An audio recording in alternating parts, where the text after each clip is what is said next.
السلام علیکم ورحمۃ اللہ وبرکاتہ۔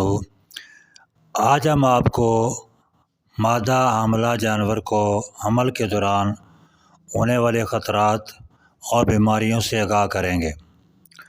مادہ جانور جو حاملہ ہوتی ہے تو اس کو بعض اوقات بھوک جو ہے وہ بہت زیادہ لگتی ہے، یعنی اس کی بھوک جو ہے وہ بڑھ جایا کرتی ہے یا بھوک بالکل ختم ہو جاتی ہے۔ اس کے علاوہ جانور کو قبض ہو جاتی ہے، پچھلی ٹانگوں کا فالج ہو جاتا ہے، بعض اوقات اس کا ریم ڈل جاتا ہے یا اسقاط عمل بھی ہو جاتا ہے۔ ان تمام کیفیات سے بچاؤ کے لیے حاملہ جانور کی اچھی طرح نگہداشت جو ہے وہ کرنا ضروری ہے۔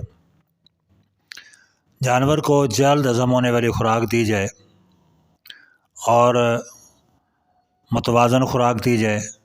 باڑے کی صفائی ستھرائی جو ہے اس کا خاص اہتمام کیا جائے۔ جانوروں کو وقت پر چارہ اور پانی دیا جائے۔ اس کے علاوہ گرمی اور سردی سے بچاؤ کا پورا اہتمام کیا جائے۔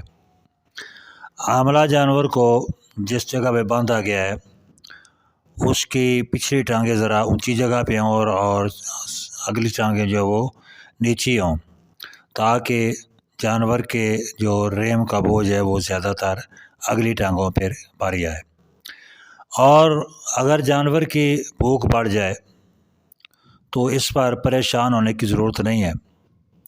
یہ ایک جھوٹی قسم کی بھوک ہوتی ہے جو نمک کی کمی کی وجہ سے ہوتی ہے، لہذا حاملہ جانور کو اس کے جسامت کے مطابق خوراک میں نمک کی مناسب مقدار شامل کی جائے، یا آپ اس کی جو کرلی ہے اس میں نمک کا ایک ڈیلا جو ہے وہ رکھ دیں، تاکہ جانور اپنی ضرورت کے مطابق اس میں سے نمک استعمال کر سکے۔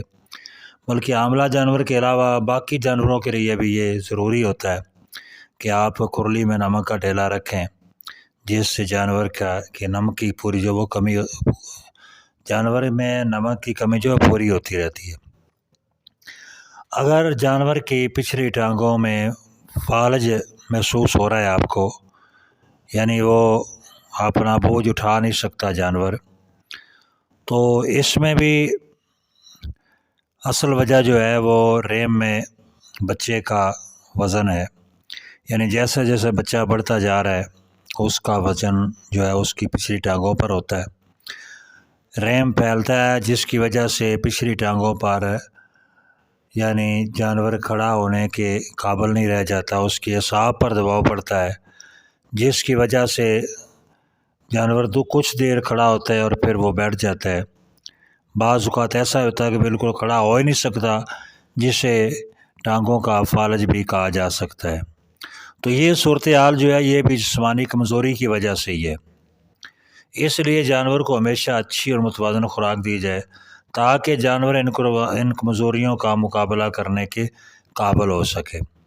یعنی اگر شروع سے لے کر جانور کا پورا خیال کیا جائے، اس کو اس کی باقاعدہ خوراک دی جائے، اور ایک بات یاد رکھیں کہ یہ جو ہم آیوٹیک وغیرہ ٹیکہ لگاتے ہیں جس سے اس کے جو چچڑ وغیرہ ہوتے ہیں ان کو مارنے کے لیے، تو یہ دوران حمل جانور کو مت لگائیں۔ ایسا ٹیکہ لگانے سے جانور کا حمل جو ہے وہ ضائع بھی ہو سکتا ہے، تو لہٰذا ایسے ٹیکے سے اجتناب کیا جائے۔ جب جانور حاملہ نہیں ہوتا اس وقت اس کو اس کا کورس کروا لیا جائے، یعنی 2 دفعہ ٹیکہ لگایا جائے، 1 دفعہ لگایا 15 دن بعد پھر دوبارہ لگا دیا، اور پھر اس کو انشاءاللہ جو تقریباً 6 ماہ تک اس کی ضرورت نہیں ہوگی۔ تو اسی طرح جو ویکسینیشن ہے جانور کی وہ بھی اس وقت کرا لی جائے جب جانور حاملہ نہیں ہوتا۔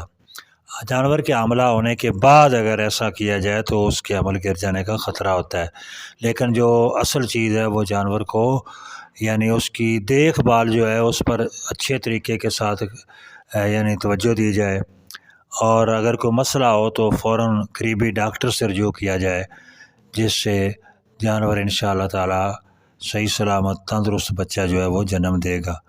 تو اللہ تعالیٰ سے دعا ہے کہ اللہ تعالیٰ صاحب کے جانوروں کی حفاظت فرمائے۔ السلام علیکم ورحمۃ اللہ۔